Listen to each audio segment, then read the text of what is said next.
Minutes on and all that sort of stuff. This is It's being recorded. okay, cool. There are no minutes. How we doing, everybody? Ready? We're a few minutes over. I'm gonna bang the gavel. Ready?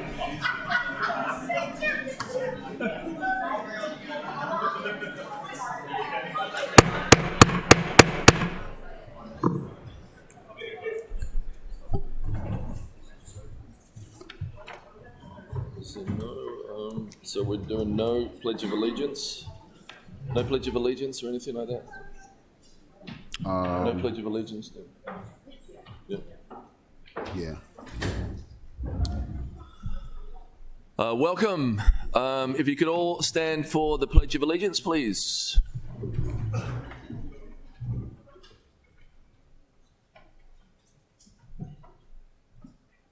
I pledge allegiance to the flag of the United States of America and to the republic for which it stands, one nation, under God, indivisible, with liberty and justice for all.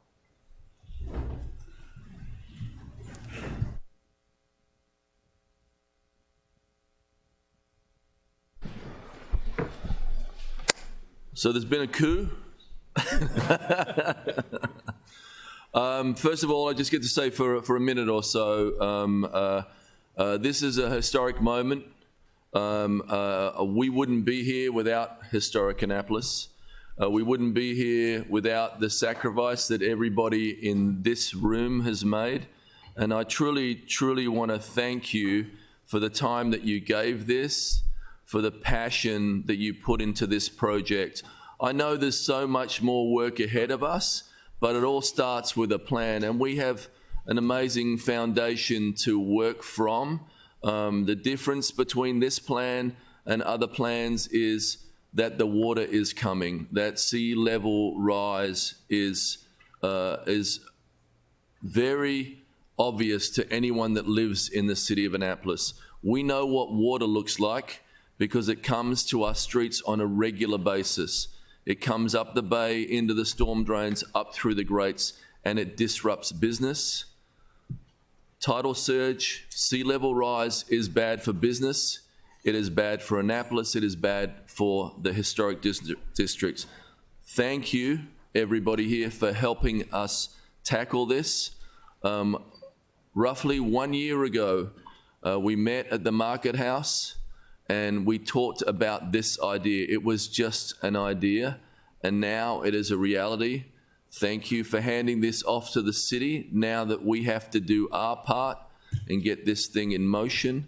We are not an administration that just talks. We are an administration that gets stuff done.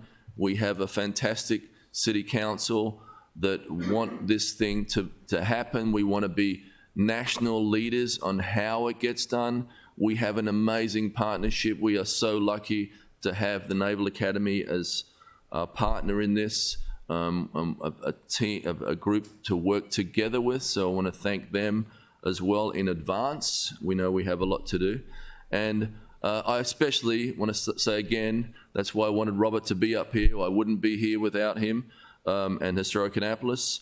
And so I will pass it off. But first of all, I'd like you all to give yourself a round of applause for everything that you've done. Thank you.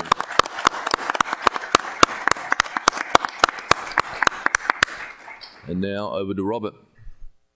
Thank you, Mr. Mayor. We are excited to share with you the conceptual plan for the transformation of City Dock. Over the past year, Historic Annapolis is proud to have played a prominent role in this planning effort. As you all know, the plan has received widespread community support. We have a large, dedicated group of volunteers from many disciplines, all working together to craft this vision. Throughout this process, there's been a collective desire for spaces that reinforce our connection with the water and our history, for a resilient landscape, and for a vibrant and engaging downtown. The success of this effort can be attributed to a number of things. First, we have a passionate community. This community is committed to working together to deeply explore preservation-based redevelopment concepts for the heart of the district.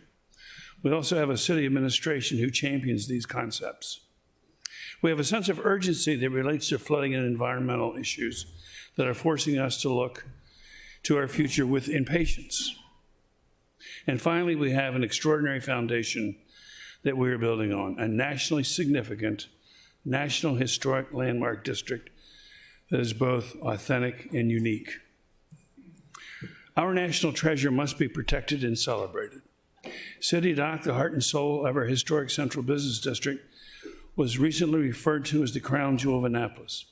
Perhaps it goes without saying that as we plan to transform City Dock, we must respect the importance, viability, and fragility of our historic landscape. We fully appreciate the work that lies ahead. We are optimistic that the momentum gained this past year will be carried forward into this implementation stage. Historic Annapolis has served as a leader in this effort, and we would be proud to continue partnering with the city in a leadership capacity as we move forward. We thank our other partners, most notably the National Park Service, for their support, and we thank each of you personally for what you've done for our historic community. Thank you. Thank you.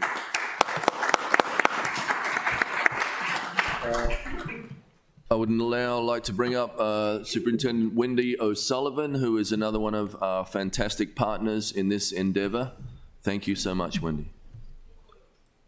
Good afternoon, Mr. Mayor and council members. My name is Wendy O'Sullivan. Thank you.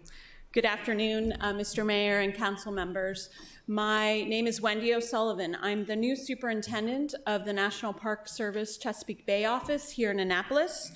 I manage the Chesapeake Bay Gateways network as well. I also serve on the management board for the Chesapeake Bay program, the multi-state federal partnership to restore the Chesapeake Bay and its watershed.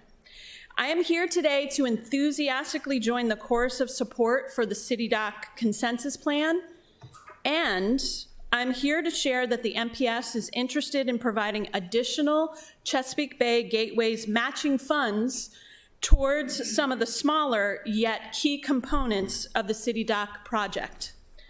The Park Service support for City Dock is part of a larger effort by the National Park Service to relaunch and recommit to the Chesapeake Bay Gateways network.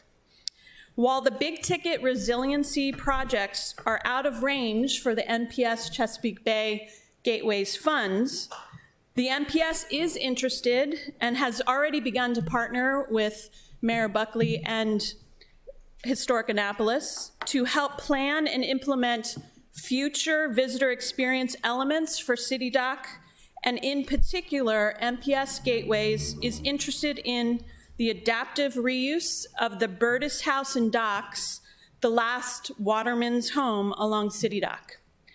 NPS supports the committee's and the mayor's vision for Burtis, where it functions in the future as a gathering and launching point for all families to explore Annapolis and connect to the Bay.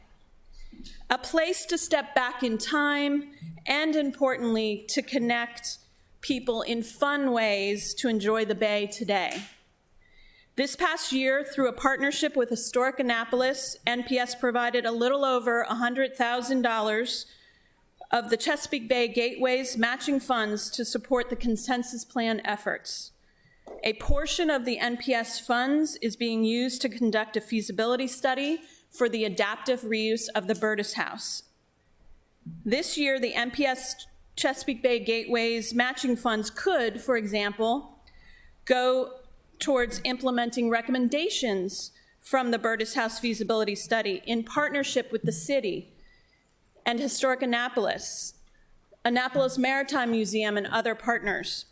The NPS applauds the City Dock Action Committee's consensus plan for reimagining the Annapolis waterfront with visionary recommendations ensuring resiliency, honoring our heritage, and creating dynamic community spaces.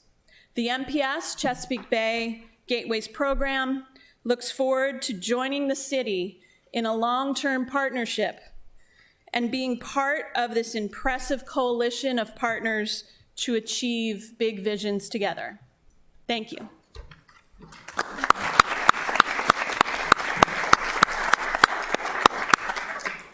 Next up, we have our other amazing partner. Let's hear it for Stuart Pittman.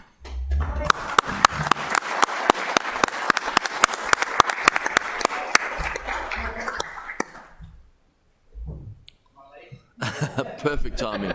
Perfect timing. Yeah. Well, I just stopped in to say, I guess, how excited I am about this plan. Oh, push the button. Okay. To say how excited I am about this plan.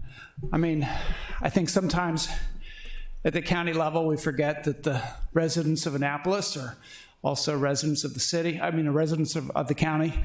And I was here a month or so ago, and I saw the slides, and I've been with Gavin Buckley for about 4 or 5 times a week, I think, since then. And every time I've heard him speak, this is all he talks about. And so I feel like I have it etched in my brain. And at the same time, we're talking to people at the University of Maryland about resiliency in general. We have this group that is Charles County, Queen Anne's County, and Anne Arundel County, and the city of Annapolis. And we're looking at the big questions of how we deal with sea level rise and storm surges on the 530 miles of coast in Anne Arundel County and in those other 2 counties as well. And I think we all understand that City Dock is the first step, and that if we can't do City Dock, we're really in trouble. We can't do any of it. So, I feel very, very confident that the mayor, who is a little bit like a bulldog, and he gets his teeth into something and he goes until somebody tells him he just can't do it. But I don't think anybody's going to tell him he can't do this. And I feel the momentum. I feel like this is the big thing that's going to happen under your leadership, Gavin, and under my leadership as well, that we're going to actually come up with a way to finance this authority, come up with $50 million to do this project, which I must say is about the price of an elementary school in Anne Arundel County. We know how to do these things, and when we do, it's not just going to help the city of Annapolis, but Annapolis is an economic driver for all of the county. I don't know if all of us, but certainly I come into Annapolis a lot. Now that I work here, even more. But I grew up going to Storm Brothers and getting ice cream cones with my parents, and I love City Dock, and I love the city of Annapolis. So when I saw the drawings and the trees and the grass and the elevated dock and everything that comes with all of that, I could just imagine being out there with my kids and going to hear music there and going to events there, and it just kind of sends shivers and makes my hair stand up. So we're going to help. We're going to do what we can, and I'm just glad you all are taking this seriously and moving forward.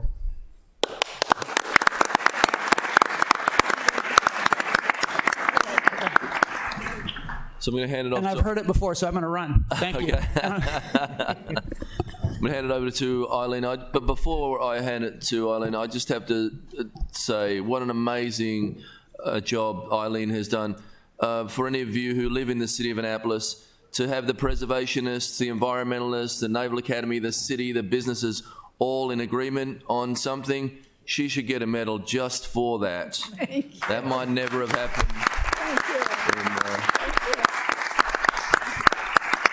Thank you, Eileen. Thank you very much. Well, it is a pleasure to be here this afternoon. I speak on behalf of the entire City Dock Action Committee. And if you look at the front row, because you won't be able to read the names up on that screen, the front 3 rows, you have the people who have really done the heavy lifting. And they have done an amazing job, because when you look at what we present today, as well as the document before you, that has all been done by volunteers, incredible, committed Annapolitans. I also want to give a special call out to people who worked the Thanksgiving holiday to get the report for you, the Transforming City Dock. So with that, this is not just this City Dock Action Committee's effort. This is a culmination of years of effort. Many of you, I know Councilman Ornette was involved in 2013. I was involved in 1985. You know, so what you're seeing before you, we, the City Dock Action Committee, built upon all of these prior plans. And when I was at the printers talking yesterday to Jack Ellis, he said, well, we did this about City Dock in 1974. So this has been a long time coming. The Urban Land Institute last October had a technical advisory panel which really kicked this effort off. And the partnership last January 20th between the mayor and Robert Clark was initiated with reclaiming a national or local and national treasure. We built upon all of this effort. You've heard from Wendy O'Sullivan, you've heard from the county exec, and we have new partners in the state delegation, which we're thrilled about. So this is not a plan. One of the things that the mayor has been very clear about is, I don't want another plan. This is not a plan. This is a call to action. And it's a call to action because the risk is imminent. We no longer have the opportunity of kicking the can down the road. You all know this image. This image was this past October when the boat show had to close. We're now looking at 51, 52 days a year where City Dock is flooded. So we need to move forward together, and we need to do it now. And that is the purpose of what the City Dock Action Committee has brought forward to you. This challenge also presents an incredible opportunity. Rather than just deal with the risk to downtown, this group, and as well as the many people who've contributed before us, have decided to take this opportunity to reinvigorate Maryland's state capitol by creating a proud public space at City Dock. Make no small plans was the mantra throughout this entire effort. This will be, we anticipate it will provide a national prototype. So the purpose of the City Dock Action Committee was very straightforward and very clear. It was to build consensus, number one, broad-based consensus, not just consensus in downtown, but consensus throughout the community. And secondly, to identify a path forward for action. When you look at that diagram, you've got 9 teams, many of whom are here this evening, who worked together for months, meeting with the community on their own, to do what would have been hundreds of thousands of dollars worth of consulting work, and they did it all. This is, I think, the piece that's most important. The effort was extensive in terms of the outreach. There were 20 meetings over a period of about 7 months with the community, including work sessions, workshops. But the meetings, there were several with downtown businesses, with downtown residents, but the goal here was to reach out to all Annapolitans. We held a citywide workshop in the spring, and throughout the process, the goal has been to make sure that this direction reflects the expectations of all Annapolitans, because for the future, the City Dock has to be a place everyone can enjoy. The plan is strategic. I say the plan, it's not a plan. The direction is strategic, confronting long-standing issues, resolving the threat from flooding, addressing access and parking downtown, and again, the opportunity to secure the health of our residential community, which is linked directly to the viability of our downtown businesses. That is really the promise here. The consensus plan was put together by the design committee, 9 local architects, several of whom are here this evening. What they did was take what they heard from the community and what they heard from the City Dock Action Committee, they wove it together into a physical plan. Bryce Turner and Leo Wilson will be presenting that in just a couple of minutes. What is very exciting is that this plan, as you've heard from the mayor, you've heard from Wendy, you've heard from the county exec, this plan is moving forward. We have right now a request for proposal out to competing consulting firms. We have also, we anticipate the legislative authority from the state to create a resilience authority. And this entire effort is moving forward. David Jarrow was going to make a couple of comments. David?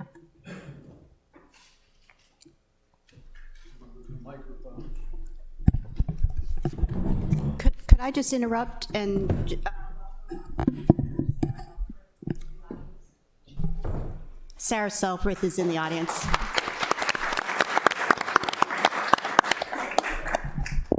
So I'll just talk very briefly about the solicitation process that we're going through right now, because that's really going to be the key for the next steps to this. So we all know that we need to replace Hillman Garage. That was first and foremost the need that we have. None of you parked in there, did you? No, that's a joke. So the end of its useful life. So we decided that based on some of the work that Dan Neese has done and his team to try to be creative in the financing for that, and maybe spend some of the revenue from the parking garage over to City Dock. So we actually combined the redevelopment of Hillman Garage and the City Dock into one solicitation. So it's a qualifications-based solicitation. We asked for, we issued a request for qualifications and received in response a statement of qualifications from 5 teams, and it was multidiscipline teams. It included financing and design firms and construction and parking management, the whole scope of things. We shortlisted 2 firms, so that was in the December timeframe. We issued the request for proposals. So that's the next step, is those 2 firms right now are putting it together their proposals for Hillman Garage to be as creative as they possibly can and give us new ideas and best practices that are available. But then for City Dock to follow the consensus plan and give us an idea of how that's going to be refined and how that's going to be implemented. So the timeline is, as I said, we issued the RFP in December. We had the firms in just a couple weeks ago to meet with them pre-proposal meeting. Their proposals are due at the end of February. During the month of March, we're going to be looking at those packages and evaluating them and selecting the best firm. And we intend to announce that selection on April 3rd. We'll then negotiate the agreement that will ultimately come up with the selected firm during the months of April and May, and we hope to get them started on the design of Hillman in June. That'll be about a 6-month period, we think. So June through the end of the year, they'll be doing all the design work. Hillman's going to look much different than it does today. I can guarantee you of that. We don't know what it's going to look like exactly because we expect them to be very creative. It's going to be a project where they design, build, operate, maintain, and finance the garage. So they'll pay us, hopefully, rent for the land that they're going to have their parking garage on, but they will have all other responsibilities for the garage. So then the permits and construction will be in 21 and 22. We anticipate probably 2 years for them to get that fully permitted and constructed. So we hope to have a new garage by the end of December 22. So while all that's going on, the Resilience Authority, state enabling legislation should be working through, we hope. And then we will be establishing that so that sometime during that whole process with the garage, we'll kick off the effort to do the design for City Dock. So we anticipate that will be in early 2022. that we'll start that public outreach and design effort. Again, we anticipate we're going to use the same firm that's doing Hillman Garage to start that effort. That'll last through until about mid-2023, and then we'll start the permits and construction phase for City Dock. Again, these are very notional right now. If everything falls in line like we think they will, that will be the time frame. If we get the Resilience Financing Authority, we get the money, we get the good teams on board that we're comfortable with having them redevelop City Dock. It could be as early as late 2024 that we complete the City Dock project. So that's what we're looking at right now. It's very exciting for us, and we are really appreciative of everybody's cooperation. The group that's around me here, the great work that they did, the county, state, and city cooperation on this, and it looks great. Thank you so much. And I also want to make a call out to the senator who just arrived. It is through her leadership at the state level that this legislation is being brought forward. Why do we think we'll have success now? It's because of, yes, the urgency, the momentum being created by all of these people and the people you have heard from today. The partnerships that exist are critical, and the financing approach will be the next piece. With that, you will hear briefly from a couple of the teams, and then we're going to share all of the images with you. Dr. Scott? Well, thank you, Eileen, for the leadership you've shown, and thank you. As a citizen, I'd like to begin by thanking Mayor Buckley and Mr. Clark for the leadership and for joining arms together to get this advanced as far as it has. I'd like to congratulate myself and all of us, because today is Treaty of Paris Day. January 14th, and I remember that. Yes? Oh, I thought it was on. I'm sorry. Closer. And also, I remember that so well, not because I'm a great patriot, but because it's my wife's birthday, so it's easy. We've been asked to be brief, so I won't go over any of the details of the report from my committee, because you have the text and you'll hear some greater overview in a moment. I just want to emphasize 4 or 5 points very quickly. One is that the most important word in our committee was we. We did this with the larger committee, with our subcommittee, and with our own outreach to both residents and to tourists. So what we're recommending to you as our part of the report is based not on our personal preferences, but on real input from the community and what they wanted to see the City Dock area become. And when I say become, I use that word because no one that we talked to was happy with what's there today. No one really wants to see that valuable territory, so crucial to our history as a city, used to park cars. So the local community, the Ward 1 residents, were most concerned about that issue first, and resiliency, I think, equal, but second, because they did not want to see parking leave if that meant that it was going to then impinge their enjoyment of their homes and their immediate neighborhood. So the emphasis on building the garage, rebuilding it, as Mr. Jarrell just outlined, was something that we found not because we have a real parking problem. Someone in the room likes to say we have a walking problem, and I agree with that very much. And I think really the community agreed with that too. But we can't take away parking spaces without replacing them.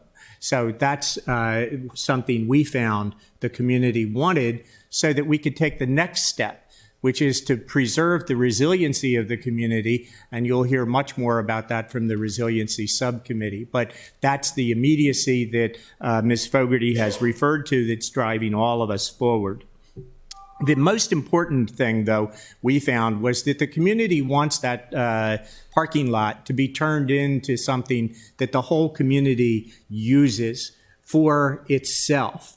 If we find that we want to go to the city dock because it's a pleasant place to spend time, because it's a more enjoyable place to utilize local businesses, the restaurants and the other local businesses, the shops that are nearby, then our visitors will, we're sure, be happy with that environment and want to utilize it too. And among the 2 or 3 things that I would mention, of course, are the boat shows. The boat shows will continue. Everyone wants them to continue there. But I think all of you in the room probably experienced the fact that the Kunta Kinte Festival this year took place at the city dock. I have never seen it be so popular and attended by so many people from all parts of the community. And that's what we found the community, the people that we talked with, wanted more of. And I was just talking to Vince Leggett before the session began this evening, and this afternoon rather, and he was talking about a place so that the watermen of the Chesapeake and blacks of the Chesapeake would be emphasized. And that's also another important thing that we found from the community input. Stress the history of Annapolis as a maritime community and bring people, families and visitors to that waterfront for community activities that would inform and enrich their lives. And finally, the last thing that I'll mention is, of course, there's a whole lot that still needs to be done. All of you members of the council, of course, are the ones who are going to have to vote on funding the different stages and in having your own input into what the final plan will be. And the Planning Commission, I see Mr. Waldman, the chairman of the Planning Commission, is present. The Planning Commission will have an important part in reviewing whatever comes forward in a detailed plan, and that will be more opportunity for the community to input their own ideas about what should finally be there. And lastly, I would just mention, and I speak only for myself as a member, not for the commission at large, as a member of the Historic Preservation Commission, there could hardly be a more important site in Annapolis than the waterfront and what we do down here at the city dock. And any final plans would have to come before that body as well. So thank you for the time, and I hope I didn't go too much over my 2 minutes.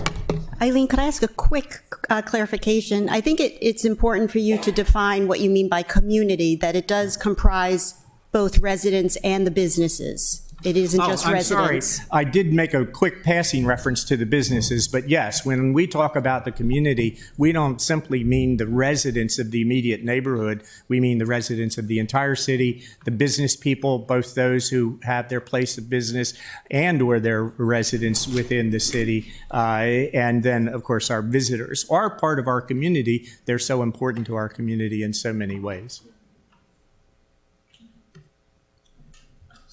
My turn? Wonderful.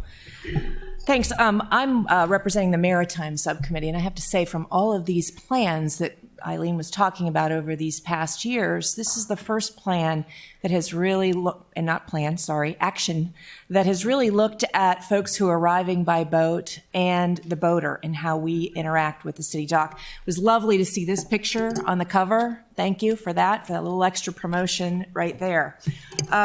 We're very supportive of the plan for what it will do for the maritime community and for the city. And I have to go to what Dr. Scott was saying about we. A lot of people have opinions about what should happen down at the city dock, but I was very proud to represent a committee that sort of had quite a depth in the maritime industry. We had world-class sailors, we had liveaboards, folks who live aboard their boats, marina owner, we had a boating publications publisher, a boat repair person, a fisherman, a maritime attorney, and me, the manager of an association of over 350 members who are in the recreational boating industry. So there's a great section in here for you to all read, but how busy you are, I thought I'd pull out just a couple of highlights. As I said, we wanted to address both the person who arrives at the city dock and wants to go out on a boat and the folks who arrive at city dock by boat. So as we look at accommodating the resident or the visitor who wants to get out on the boat, we talked about initiating additional opportunities for folks to go out on boats, whether it's a fishing charter on Wednesday or whatever else that you might want to get out on the water to do, having that opportunity be there. We also talked about how City Dock is very small, so we wanted to add in touch screens where people could learn about all the opportunities within the city of Annapolis where you could interact with the water, getting out on the boat, directing them potentially to the Maritime Museum over on Back Creek, and to other folks in other places where they could interact with the water. Finally, as we look at what's encumbered by the grants that we've accepted, we feel really strongly that the Burtis Basin, as we began to call it, remains open to what we're going to use it for, offering opportunities for additional visiting vessels to come in there, offering more opportunities for us to bring in different types of boats that can visit and can be housed there. As we look at accommodating folks who arrive by water, we talked about expanding the dinghy landings, making sure that all the moorings that are being used, we give an opportunity for people to get into City Dock, and changing the docking configuration to better allow people to go through Ego Alley. There's a pinch point right in there because the nose two, if we went side two along that same side, it would make a huge difference in allowing more people to access the Ego Alley. And finally, providing restrooms and showers for the visiting boater is very important, but it doesn't have to be with a harbor master. You know, out of our committee, a lot of us have arrived to a lot of different harbors by boat, and we know that the harbor master is sometimes blocks away from where the downtown is. It's important that there's a restroom and there's a shower, but the harbor master does not have to be located right in the City Dock. Our final point was looking at celebrating this wonderful industry. We started Boat Maryland Week last year, which was a great success for its first year. And of course, the boat shows, which this industry in this state of Maryland wouldn't be what it is without the boat shows here every year. So continuing to celebrate that and also accommodating historic vessels as they arrive is a huge part of the study. So I encourage you to read the whole maritime portion. My co-chairman, Terry Lomax, I think wants to say just a couple of things before we're done here. And when I'm done, I think Gary Jobson, who I think everyone knows, has a couple of remarks too. I just want to follow up on 2 points that Susan made. The first is most of our maritime activities are not located at City Dock. They're spread throughout the city and even around the peripheral faucets out on Forest Drive, West Marine. And visiting boaters in particular also need facilities and services that are not at City Dock, grocery stores, et cetera. And so we thought about it, and we use the term catch and release. And that means you catch them at the City Dock, provide information to the visitors to the water and visitors from the water, and then release them out into the community where those activities that they might be interested in are located. And we can do this relatively simply and relatively quickly through things like touchscreen kiosks. Picture of a paddleboarder, you push the button and you find out where to go paddleboarding. Picture of sailing, you find out where a sailing school is. Picture of Thomas Point Lighthouse, you push the button and you find out how to get on a tour boat to go out to Thomas Point Lighthouse. Simple, and they can be adapted to the boat shows. They could also be integrated for boat show directories when the boat show is on City Dock. Information booths, same thing. Live person during good months, do the same thing. Flyers, distributed flyers. The main thing is get the information out for what we call catch and release, because City Dock cannot be all things to all people. It's just not big enough. The second point that I want to emphasize, I'm getting a hook. And I want to quote just very briefly from the actual report. Annapolis City Dock is the picture postcard for the city and a gateway for boaters arriving and departing by water. The key unencumbered element of City Dock waterfront is the basin in front of the Burtis House. That basin should be the center for water-related access and water-related uses, commercial, recreational, and educational. And we must take great care to make sure that its ambiance and its use will benefit a wide range of activity. This is a multi-use location. Dinghy docking, paddlecraft, fishing charters, visiting vessels. It should be maintained with an open mind and an open slate and not get carved off into single-use purposes. Thank you. Gary?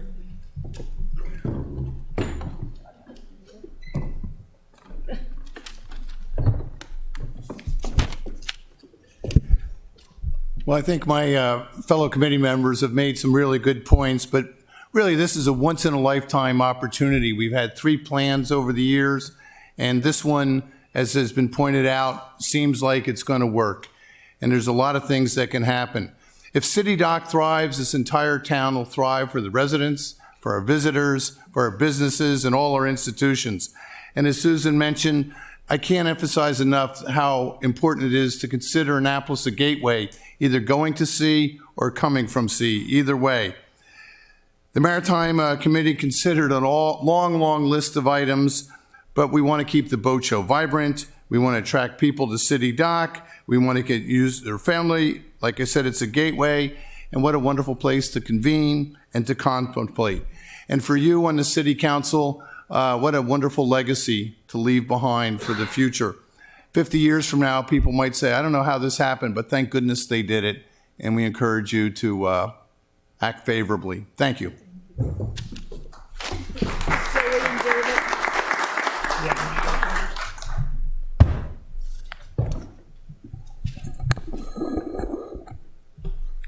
Thank you very much. Mr. Mayor, Mr. Clark, members of the City Council, my name is David Barker, and I speak to you as the president of the board of the Severn River Association, the nation's oldest river group, and as co-chair of the Resiliency Working Group. Historic Annapolis Chairman Bill Kardash's vision for City Dock recognized that it's the iconic 100 yards among the 149 miles of the Severn River's shoreline. His invitation to me to co-chair the Resiliency Working Group with the Naval Academy gives us this opportunity to urge the Annapolis City Council to embrace the committee's action plan. It is the product of a suite of volunteer expertise that we mobilized that systematically tapped all of the city's watershed groups and reached out to the broader environmental community locally. It is the product of the exceptional leadership of Eileen Fogarty. It's been a great honor for me to work with Eileen and with my colleague Zoe Johnson. The riverfront communities that constitute the Severn River Association are starting to come to grips with the extraordinary challenges of the climate change that is manifesting itself in torrential downpours, severe erosion, and higher water levels such as you are experiencing at City Dock. The City Dock plan is the optimal response for 2020. Resolute action by the City of Annapolis will help mark the path forward not only for the city, but also for the shoreline communities of Arnold, Severna Park, Millersville, Crownsville, Sherwood Forest, and Bay Ridge. So both city residents and your Severn River neighbors are looking to you for leadership. We've done our job, and now we ask you to do yours. Thank you.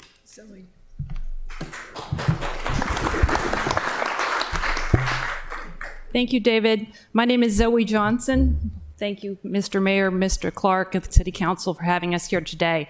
It was an honor to co-chair the resiliency work with Mr. Barker. And it was an honor to represent Naval Support Activity as a partner in moving forward with the development of this consensus plan. I'm joined today by our installations commanding officer Captain Homer Denius, show our support for moving forward in the development and implementation of this plan. As you know, the Navy is an active partner with the city, and we recognize the need to work together to address coastal flooding, stormwater, and rising water level issues because they impact both sides of the fence line. In representing the Resiliency Working Group, we are pleased to see, and as we will see in a minute, that the design planning principles that our work group laid out early in the process, were fully incorporated into the design concept plans that are going to be presented this afternoon. Our work group benefited from, as David mentioned, very active participation both from the environmental community as well as experts in resiliency planning from across the United States. So our work group is pleased to see the plans as they laid out today, and we stand by to continue to work with the city and with Historic Annapolis as they move forward with implementation. Thank you. Thank you. And now Bryce Turner is going to share the images with you. Thank you. I think we all know, let me make sure this is on. There we go. I think we all know how fortunate we are to have the leadership here with Mayor Buckley and Robert Clark to pull this group together. So I just want to thank you. And I also have to thank my colleague here, Brennan Murray, who has been with me at each one of these meetings. And he really has been the guy behind the scenes making a lot of this happen and helping to develop these images and working with renderers and a lot of other people, and I really appreciate it. If he had a little more gray in his hair, he'd be up here to doing this today, but his time will come. So just quickly, some things we wanted to go over. I also want to thank Leo Wilson, who is my co-chair, who worked very hard with us on this plan, and there's Leo back there. So we had a lot of great meals in his office as we sweated through some of the details of this, and it was really a fun and collaborative effort with a lot of work. So I want to jump right into this. Leo and I had the very small task of putting all this criteria into some kind of a consensus diagram. And we refused really to call it a plan because of the fact that a plan requires even more engineering and work than we have here. But we have a framework. We have a consensus diagram, as we like to call it, that brings together all the components that start to deal with these many varied issues which you've heard about, from parking, accessibility, resiliency, the pedestrian experience, the community as well, and safety. So just a couple of things I want to mention with this slide that's on the screen. That would be the, let me see if this is working. This may not be. Oh, there we go. It's not showing up on the screen. But you'll see the promenade that starts at the top of this image and continues all the way around. And the continuity of the promenade was very important to us. And of course, we do run into some private properties that we have to work with in a future phase and get that continuity that we really want.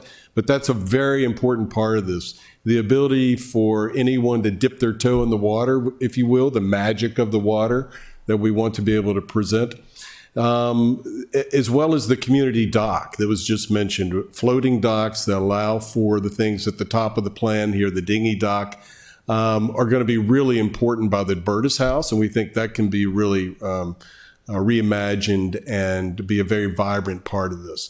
But of course, you'll notice perhaps the biggest feature of this plan, the city dock park in the middle. This helps us not only improve the water quality that is draining into the harbor, but also by providing the filtration that's helpful and to provide a community space that will be important. And perhaps the most interesting thing that came out of this was the opportunity to be able to build the resiliency really into the park. So that raised park will get us up to about an elevation 8, where we'll tie in with the Naval Academy. There's still some details to figure out, of course, and engineering that'll be done in these coming months. So we really thought of it as though we have Dock Street Plaza, if you will, where we have the opportunity for some new brick paved plaza space that'll be appropriate for certain community events and functions. The City Dock Park, and of course Susan Campbell Park, immediately adjacent to it, all of which can be reimagined and with some new surfaces. And then of course the market space, where next to the market house, we think there's an opportunity where we can pick up some additional space for pedestrians. And you'll see some of that in the aerial images that I want to show you now. The view corridor and the importance of the historic community in Annapolis is incredibly significant, obviously. And Perhaps one of the reasons it's been difficult is to get things achieved here is we all want to do the right thing when it comes to City Dock. But this view corridor is very important, so we've tried to maintain that with all of the different designs that we entertained. So today we have this parking lot. It is asphalt, as we know, and while Annapolis is a wonderful place, we're competing with some incredible places up and down the East Coast that are also nautical communities. And we think that this green park that can be reimagined with the steps that you see, with some new shading at City Dock, the continuity of the promenade, and some new brick pavers and finishes and a water park in the very center of the plan here can really make a huge difference. We think this is going to be exciting. It's going to attract people back, and we'll be able to offset the parking by the enhancements that we do at Hillman. We're going to lose about 106 parking spaces or so here, but we're going to pick those up at Hillman, and there'll still be some 200-odd parking spaces in this area. A couple of other views. As you look back, you can really see the stepped components of the park. That gives us a relatively flat park space, which is important for the boat show, so it can continue there. And it also allows flooding to happen in increments and not to take over so much of the public realm when we have greater flooding in the future. Very important to all of us. A couple other views looking back towards the Capitol. And then one of the things that Leo and Ted especially worked hard on here was thinking about how we could improve pedestrian access at and around City Dock. And some of the things we looked at was, while there was a lot of consensus to keep the circle, there was also an interest to make it a safer pedestrian zone. And so we think that we can, by reducing the cart path or the roadway in some places, actually pick up some additional pedestrian space that will actually make it much safer to walk around and be a much more pleasant experience. So you really see that in this image. And then the aerial looking out from above. I think that this reimagined City Dock is going to be truly amazing, and it's something that we're all going to be proud of. And it is simply it's as an amenity, it's going to bring so much value to the residents and to the business owners nearby that I think it's going to be incredibly worthwhile and a real case study that we'll be able to celebrate for how small towns along the East Coast really deal with resiliency and community improvements. So that's our presentation. Thank you.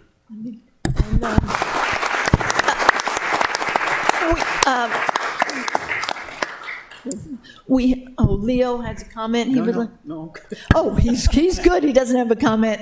We have very quickly just comment on financial tools and the business and parking, and we will very shortly conclude. John and Joe. Bryce, thank you for that beautiful watercolor on page 21. I don't know who did it, but it's absolutely beautiful. Thank you. Mr. Stuart White, sir. Thank you. Bryce, it's always nice to see those wonderful pictures. I just didn't see any beer trucks down there. They're still coming.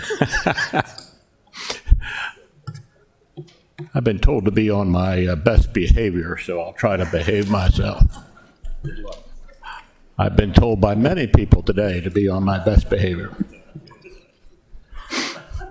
But it is always a pleasure to get back to this room where I spent 16 and a half years, much to the chagrin of many Annapolis citizens, but I'm back.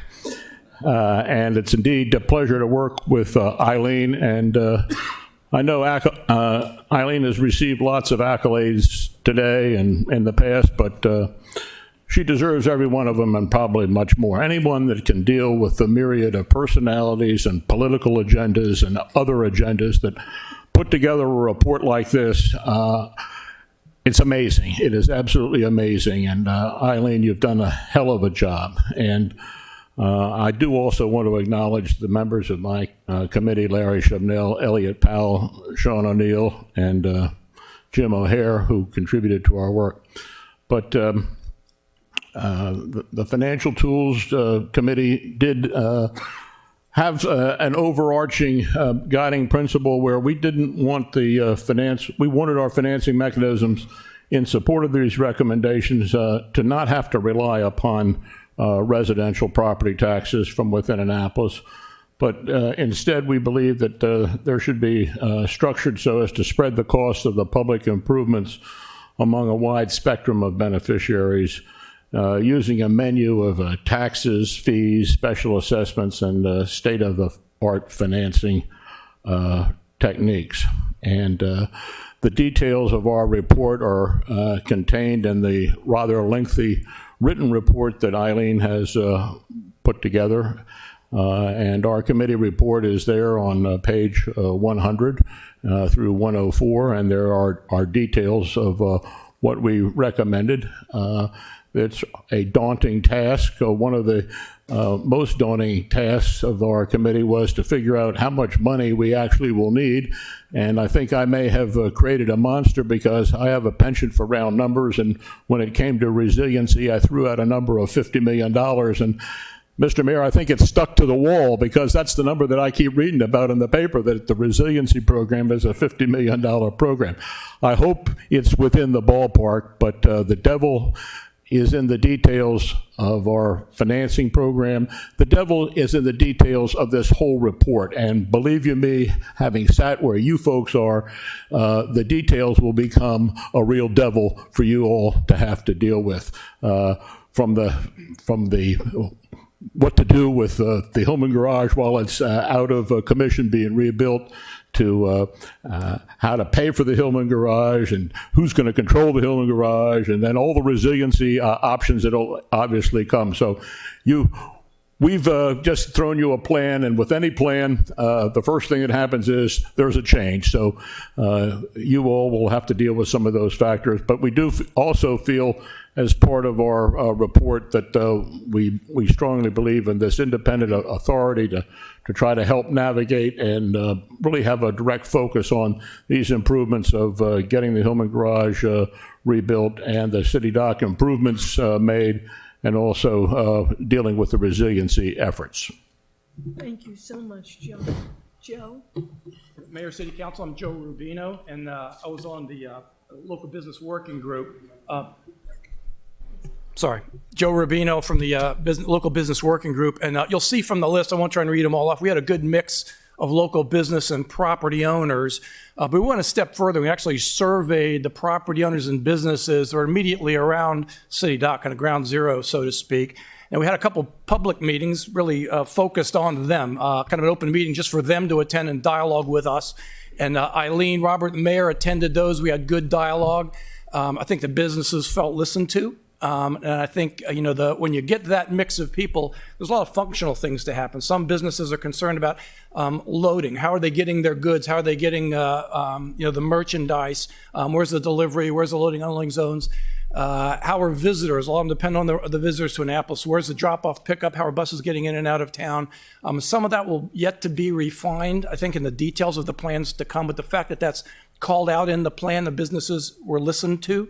I think the key to the flexibility in all of that, of course, parking is for local residents. It's for, we have churches, we have schools downtown, the businesses rely on it. That part of that access is always a key issue. And I think the fact that Eileen, Robert, Mayor, and ultimately a city council have recognized that commitment to doing Hillman first with created additional volume of parking provides a lot more flexibility to do things at the city dock, that the businesses got very comfortable with the fact that that commitment was made by you all up front to get that done, and that provides much more flexibility with things to do at the city dock. So I think calling out those issues, when the businesses look at this and see that they're committed to addressing flooding, particularly on Dock Street and Compromise Street, that affect the businesses, about providing that flexibility to Hillman first, and the increased volume of parking to account for removing parking and doing other things with the city dock, and still to address the access to visitors and the loading and unloading. Those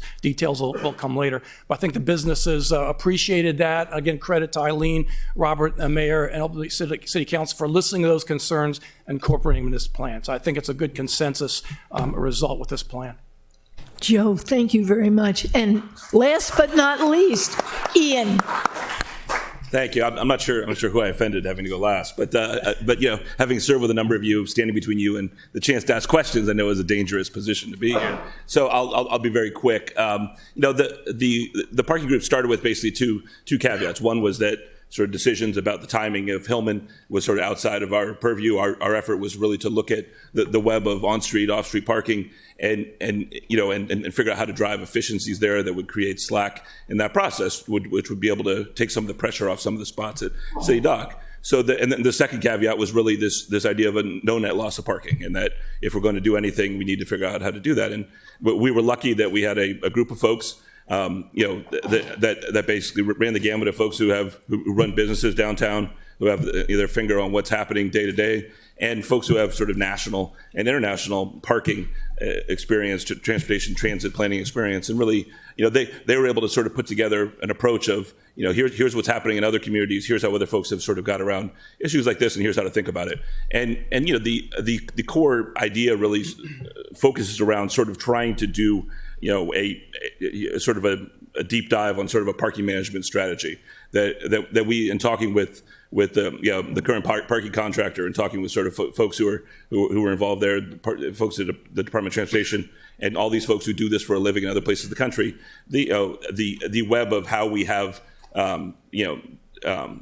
different times on different meters in neighboring blocks. We have there's sort of a hodgepodge way that things have grown up, and that is not sort of the most efficient way to basically run that system. So that basically looking at doing a sort of a strategic plan of parking would sort of drive efficiencies into that. And the other piece really is sort of trying to figure out as we move forward, whether it's in Hillman, but also with all of our other parking assets, how to be much more up with the times of what's happening. So, we basically need to be sort of much more technology driven. That is how people are getting information, as they approach our community, whether they live nearby or they're coming from far away. How to sort of connect with those assets that are there and sort of drive those efficiencies in messaging and in sort of how the rise of sort of how people are moving around. So there's a lot of good detail in the report. We'll leave it to you, and I'm sure we'll get into some questions. But it was a very strong group that was able to put together some expertise, and I think really the point I'd like to make to you, having sat in one of those chairs up there and been through the wars of various versions of this coming up and then sort of falling away, that I think there's a unique moment here, and that when looking at the crowd behind us, there's 90 people who spent the better part of a year volunteering to be part of this effort. They are not just going to go away now, and I think that's you should view that, I hope, as a challenge and as an opportunity, because they should be and hopefully will be advocates for all the things they've talked about. And as you get into this and you start to wrestle with the realities of how you take a plan and make it into public policy over the coming months and years, I think there's a lot of expertise in this room. A lot of people are passionate about helping do that and navigating the inevitable challenges that will come. So I encourage you to engage with everyone who's been involved in this process. It's been a great process to be part of, and we're excited to keep working with all of you. Thank you. We are going to run the video while council starts to ask the questions.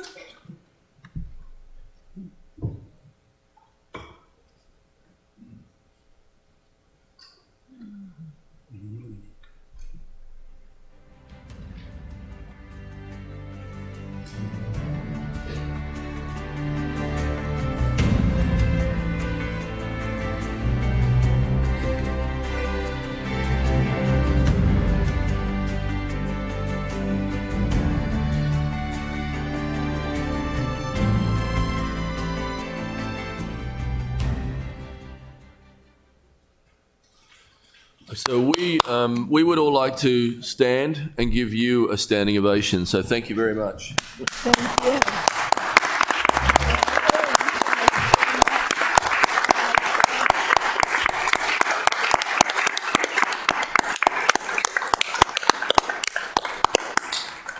Alderman Gay was the first person with a question. Hello, everybody.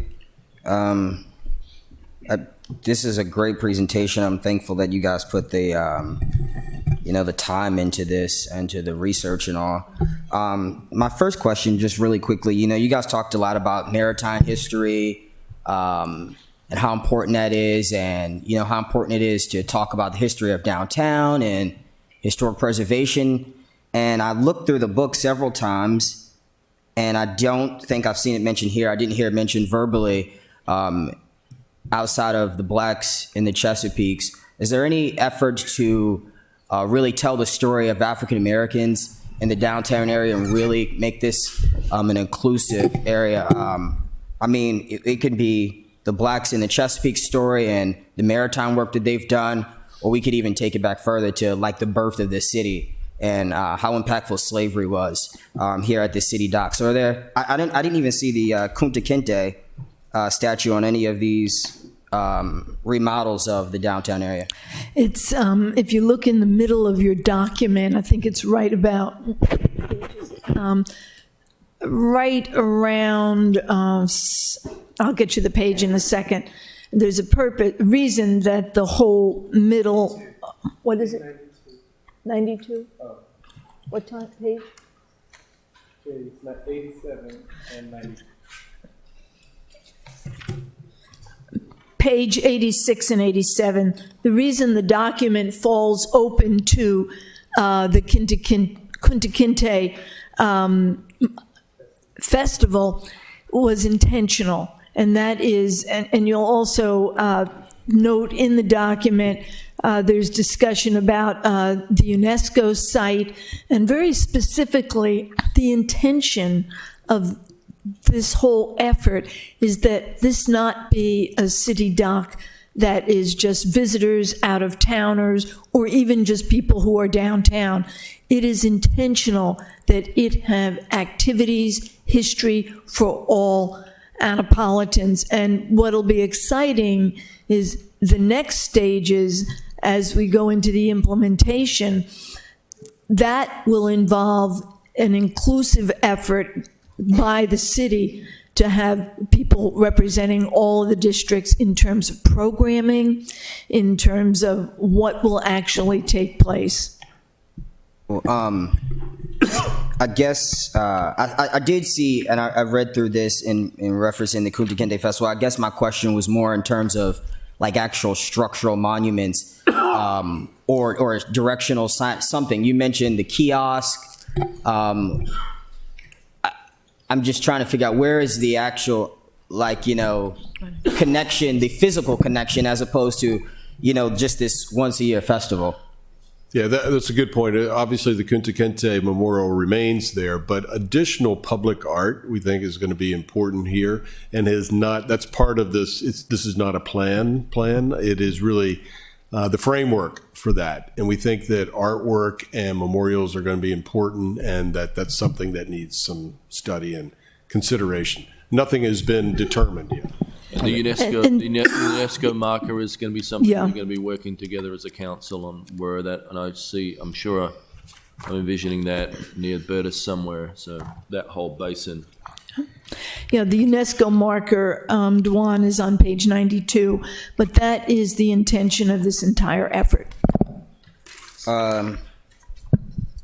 Okay, I'll follow back with that, and I definitely would like to be involved in the process of just getting more Black people, more minorities involved in this process and make it, a place where we all want to come comfortable downtown. My second question in the follow-up, I noticed that I read the remarks about why it was important that the traffic circle remain and the attempts to honor those who have served. But I also seen mentioned in this report several times traffic managing, parking management, and just based off of looking at this circle and driving the circle that currently exists now, I don't think that, is there been efforts to kind of help alleviate some of the traffic issues coming around that circle with the 3 lanes? You've added the additional brick line in the middle, but if those 3 cars are there, then there's the backup that goes around the circle. So are we kind of... We have an answer for your question. I can just answer from here. He put his hand up first. So I think the question is well considered. When we looked at the circle, if you just watch the patterns of vehicular traffic around the circle, what you'll find is that there's a lot more asphalt than maybe is necessary. It's important that we maintain some space for emergency vehicles to get around that circle. But if you just stand and watch for a short while, you'll see that there is so much of it that doesn't need to be hard black surface. And so we think that there's an opportunity to soften that a bit and make it a bit more pedestrian friendly by reducing the amount of asphalt we need to cross to get from one venue to another. I'm not sure we have it all figured out yet, but I think if we use as a basis for further design the idea that we'd like to make that a little more pedestrian friendly, we'll probably come away with a win.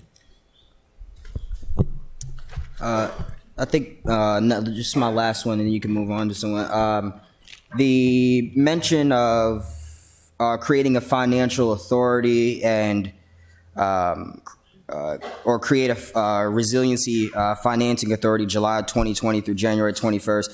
So last night we had this brilliant presentation with this report that, or this group that worked together, Dan and Joanna Throw, I believe, and they had this report that was completed in 2018 that had all of these key findings, literally everything that's in this report that kind of would have led us up to that. And they also talked about figuring out ways to create finance. So was there any effort to go back to that report and really follow through with those 5 key recommendations that really talked about putting us in the right place to be able to receive the best financing, or just different avenues for financing as well? Dan is here, right there, if you want to say a couple of words, Dan.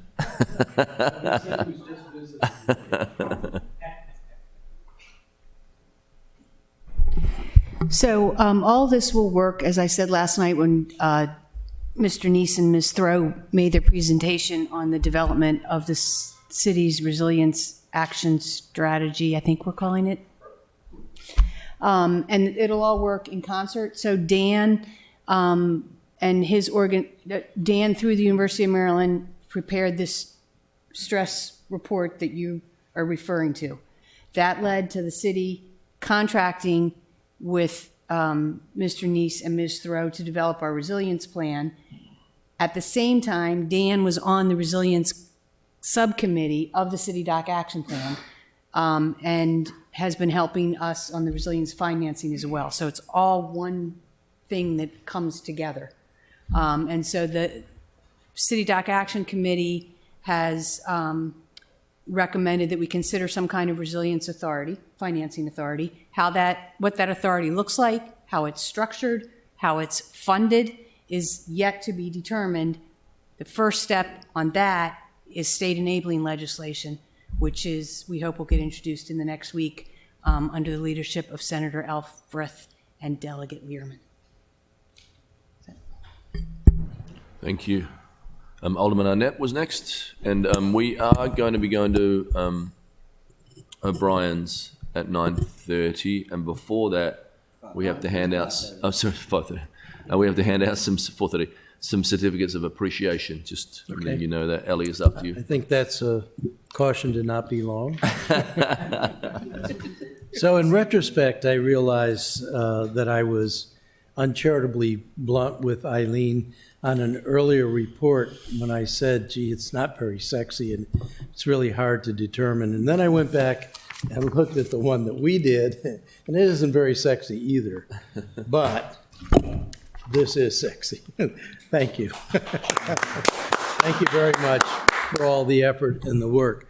But like all good documents, this really encourages a request for a lot more information. So in the 24 hours that we've had this, I've marked mine up like crazy. So I guess the question I have for the future steps is, when do we get to talk to you about some of the rich details that are here?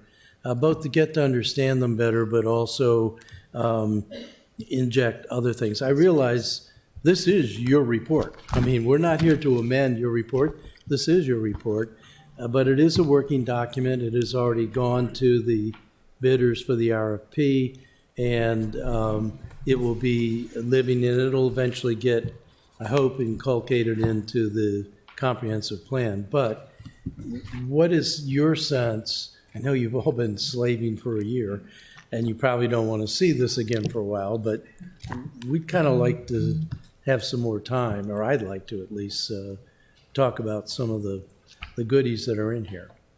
So there are two things. At this point, you are just being presented to accept the report, not adopt it or anything like that.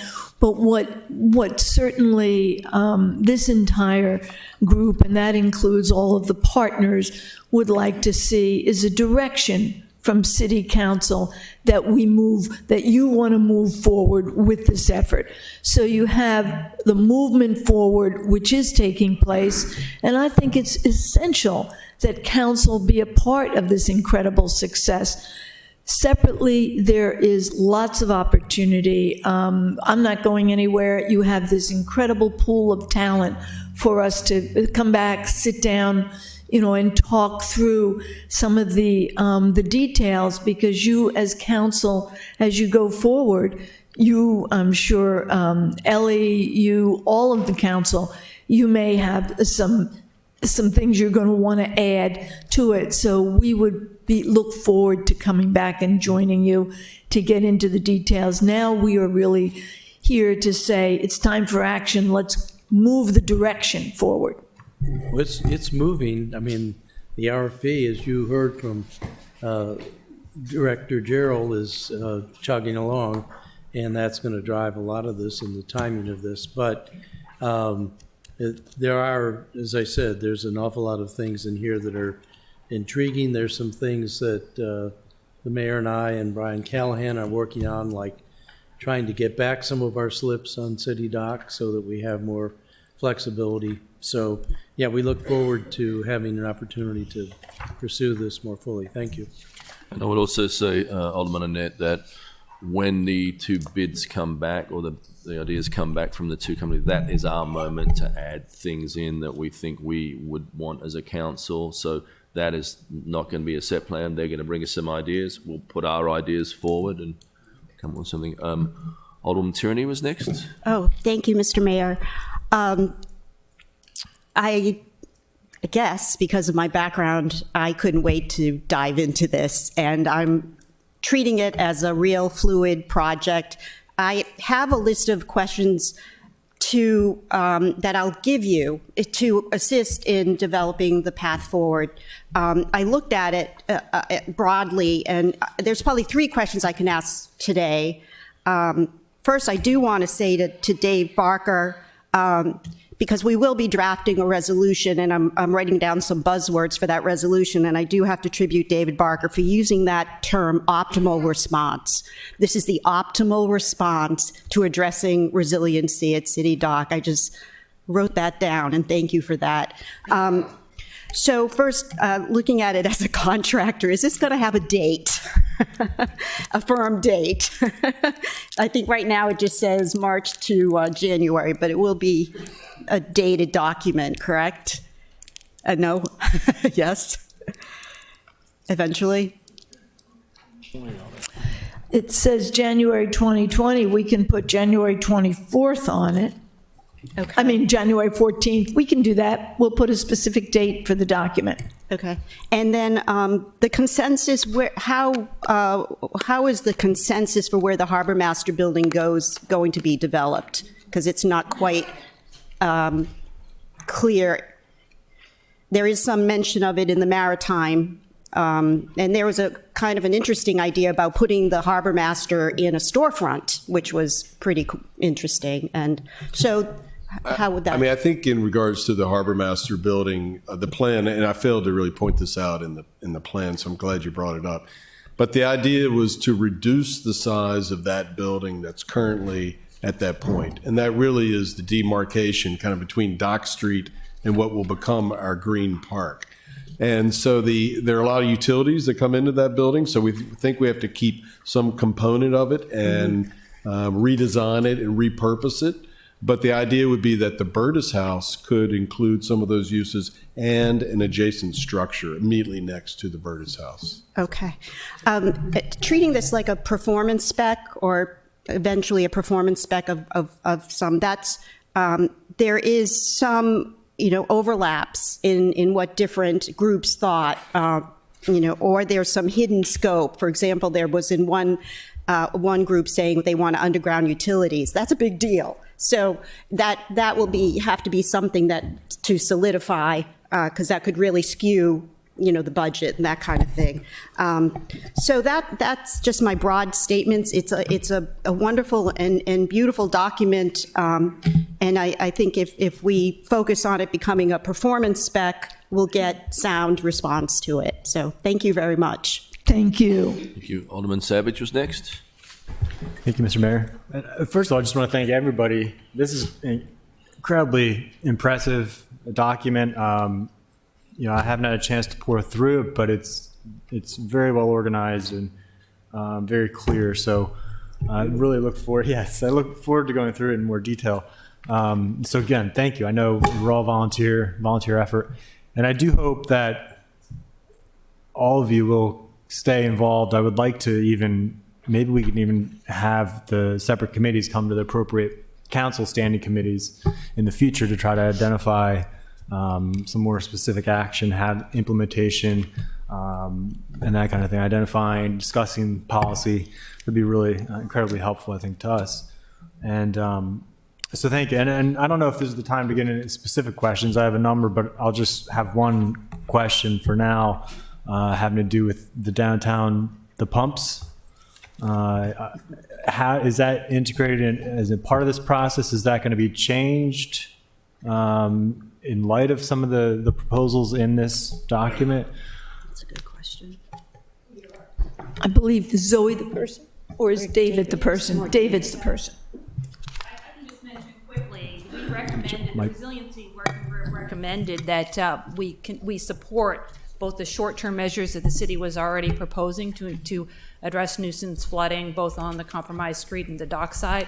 Those are really sort of immediate action that we endorsed that. And then as we move forward, look for longer-term resiliency measures with the redesign of City Dock. But we endorse the activities that the city is already undertaking to address the stormwater problem.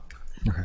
Yeah, and I agree with that. So we still need to address the stormwater that's coming up through the storm drain, or the tidal water coming up through the storm drain system. So on the compromised street side, we still need to move forward with that project.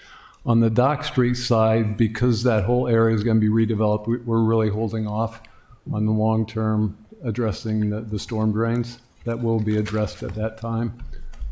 So that, as a part of will this, be incorporating that whole redevelopment of the dock street north side. side. Okay. But there's synergy between the south side and this plan? Or are there things you could say synergy, but you could say it's still a requirement on the compromised street side, because we need to address that. So eventually the seawall will rise as well, but right now the issue is coming up through the storm drain, so that needs to be addressed immediately. Okay, thank you. Alderman Finlayson. Yes, thank you. To follow up, Mr. Gerald, at some point we were talking about a pumping station on both sides, and that isn't reflected here on the City Dock side or Dock Street side. So that still may be required, but that's part of the details that need to be worked out. So this is sort of a concept, I would say. It's not design plans right now. It's not engineered plans as a concept. So somehow the storm drain system flows that are flooding our streets are going to have to be dealt with. So that will be part of the detailed design for the Dock Street side. Okay. This is an absolutely beautiful document, and thank you to everyone who contributed to it. It's phenomenal. One thing strikes me, however, and Alderman Gay touched on this. I didn't see the Kunta Kinte monument in any of these pictures, and maybe I missed it, but is the proposal to remove it? No. Or? No. No. Okay, I just No want. chance. Okay, it's just Enhance interesting it. that it's not in any of the pictures that I. Okay. I'm sure that in the next phase, the African-American community and the Hispanic community will have a voice, I guess, have more input into. But, this is our path forward. I guess my last question is there a master timeline prioritizing the steps? We know Hillman's going to be first, but there are a lot of other little pieces to this also. So that's a really good question, because the big steps are prioritized, meaning Hillman is starting this coming summer. Whatever firm is selected, they should be working with the city to set up an interim and then a real parking strategy. So that's very immediate. The financing authority is immediate. And then the redevelopment, the design of City Dock will take place while Hillman is being constructed. And that will get to your question as well as Alderman Gay's question of involving, as many people as possible. And then you have the development of City Dock, hopefully all done by 2015. What you have, what did I say, 2015? Yeah, having too much fun. I know what you meant. 2025. What you have on a parallel path are all, so those are the big physical issues. You have the programming group that wants to involve a much broader base of the community in terms of what happens downtown. You've got the specifics that Terry and Susan talked about in terms of making really active displays that would be both historic, really look at and I think the word from the UNESCO wording is the role the African American community played in the construction of, not contributions to, but in the actual building and construction of what is our town and what is our culture. So all of that should be on a parallel path. And the timing and the implementation for that is not laid out. This lays out all of the larger things. All of the other can be integrated into that, but it needs to be done. Thank you. So I'm trying to keep us on track here. Alderman Gay had a quick question, and then Alderman Tierney. We have certificates of appreciation to give out, so I need to do that. We need to be at O'Brien's close to 4:30 on the second floor. So that we can take time to celebrate this moment.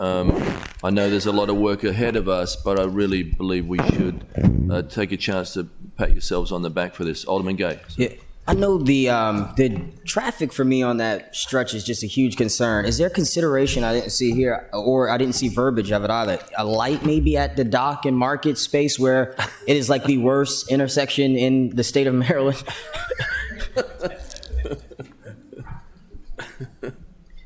Well, let me preface my answer by I am not a traffic engineer.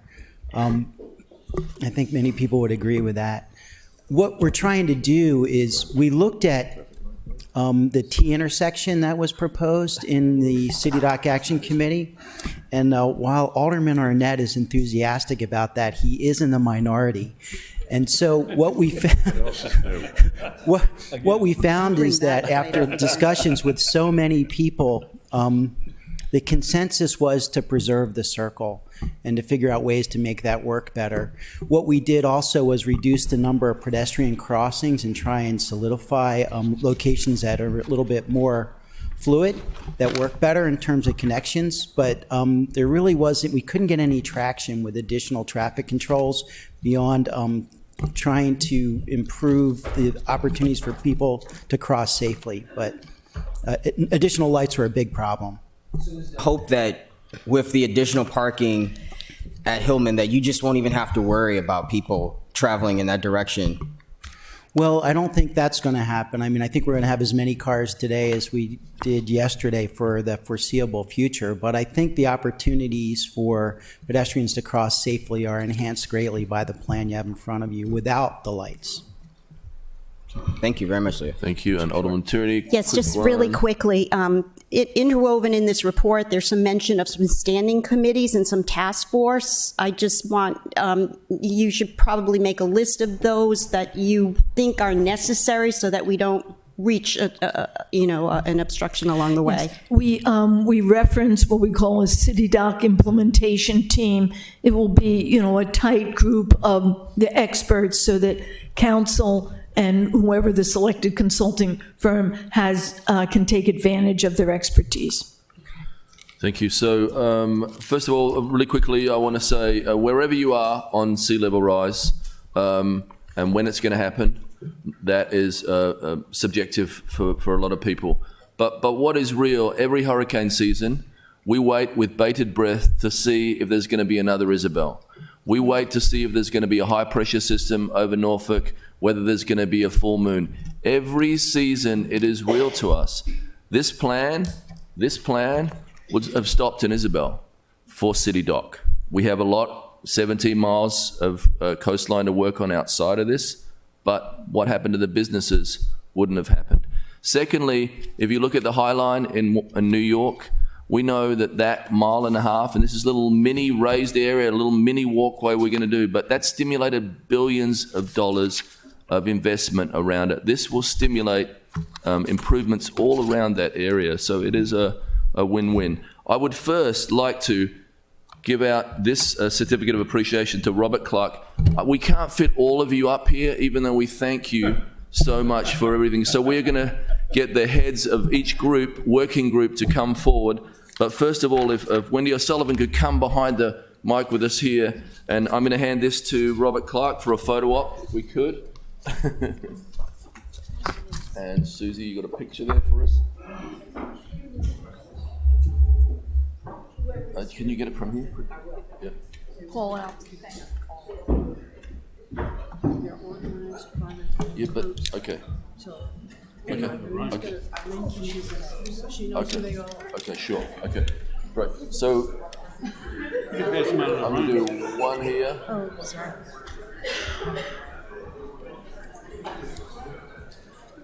Thank you.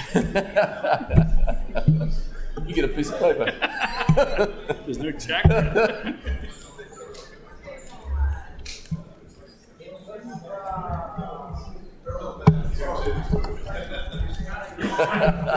Thank you, sir. That's what makes it all worthwhile. Wendy, you want to come up with us too?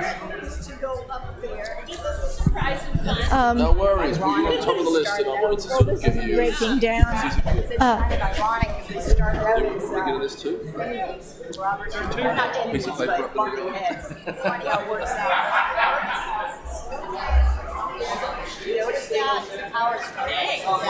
Great. So I'll send that copy to you to your office, so we'll have that. Right. So, Mr. Mayor, yes. I want the teams are going to come up front, but I also wanted to point out to the council that gorgeous report you have in your hands. Bill Kardash had that printed for you in Historic Annapolis. Thank you.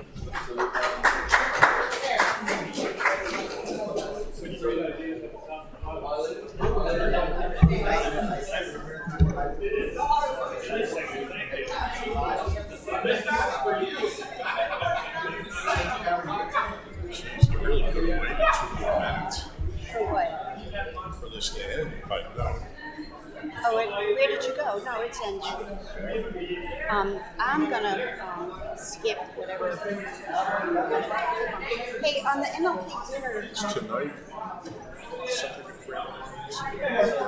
Yeah, like right now. We meant now. Okay, if we could just get the team leaders. I don't know about to. Yeah. Can I get the teams up front? All of the teams from the City Dock Action Committee, now, please. Can we get the team leaders up front, please?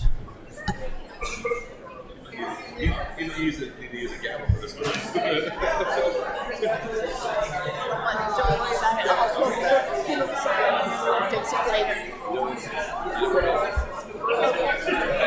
Good job. Did a great. I didn't mean to want to punch that. I just needed an extra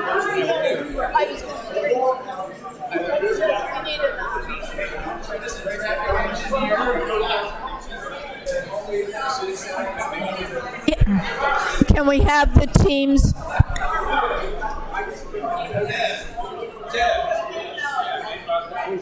Yes, dear. Mr. Mayor, how are you? How are you doing? Thank you. Sir. Thank you very much. Cheers. Thank you. I'm just going to take a picture. Oh, you want, yeah. There you Need a go. picture? Yeah.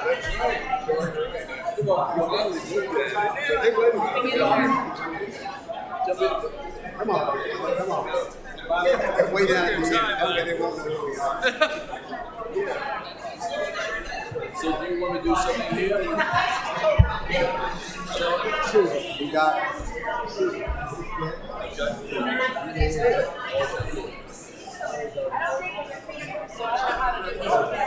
How are we going to do this?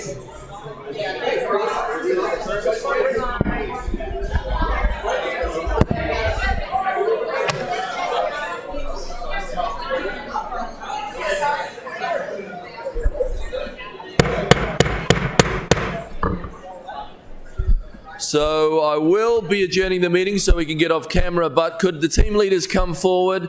In each of the packages for the team leaders, their personal certificates are underneath those. So I'm not sure how Eileen wants to do this, if you want to call names individually, or if the team leaders would like to call names themselves.